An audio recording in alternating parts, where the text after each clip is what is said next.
Assalamualaikum warahmatullahi wabarakatuh.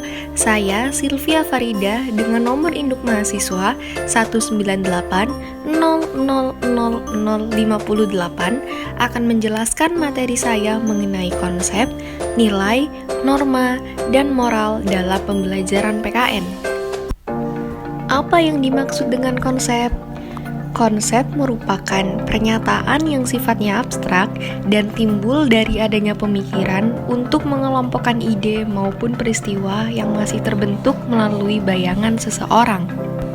Terdapat beberapa konsep dalam ilmu sosial, di antaranya yang pertama, konsep ilmu sejarah, contohnya migrasi, imperialisme, dan rasionalisme. Kedua, konsep ilmu ekonomi, contohnya barter, pasar, dan pajak.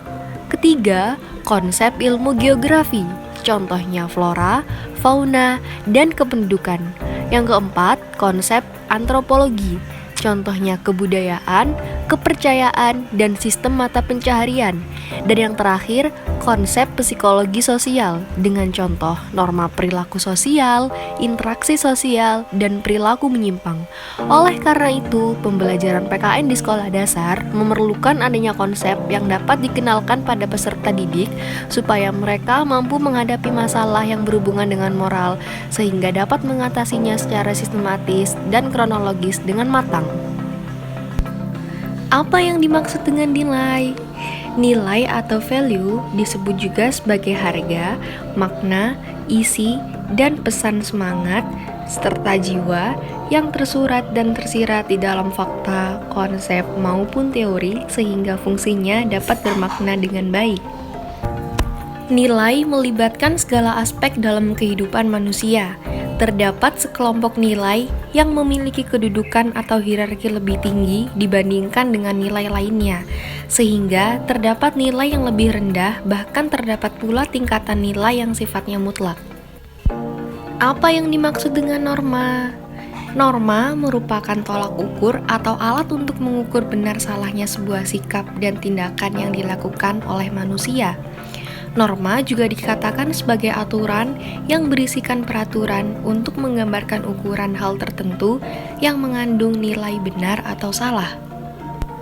Nah, di sini norma terdiri dari 5 macam. Apa saja macamnya? Yang pertama, norma agama merupakan norma dengan tolak ukur yang melihat benar atau salahnya seseorang berdasarkan ajaran agamanya. Kedua, norma hukum merupakan norma dengan adanya tuntutan tegas masyarakat yang dianggap perlu untuk dilakukan dan tidak dapat dilanggar.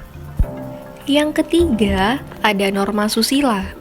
Norma susila merupakan norma dengan tolak ukur yang digunakan masyarakat untuk mengukur kebaikan seseorang. Yang keempat, norma kebiasaan merupakan norma dengan tolak ukur perilaku manusia berdasarkan hal yang telah terjadi dalam masyarakat sebagai adat istiadat maupun kegiatan sehari-hari. Dan yang kelima, norma kesopanan merupakan norma yang di dalamnya memiliki ciri khas yaitu sopan santun yang menyangkut sikap lahiriah dalam diri manusia. Dan selanjutnya, apa yang dimaksud dengan moral? Moral merupakan suatu bentuk yang meliputi ukuran baik buruknya seseorang, baik sebagai pribadi maupun dalam bermasyarakat dan warga negara. Sedangkan dalam pendidikan moral merupakan pendidikan yang bertujuan untuk menjadikan manusia memiliki kepribadian yang lebih baik.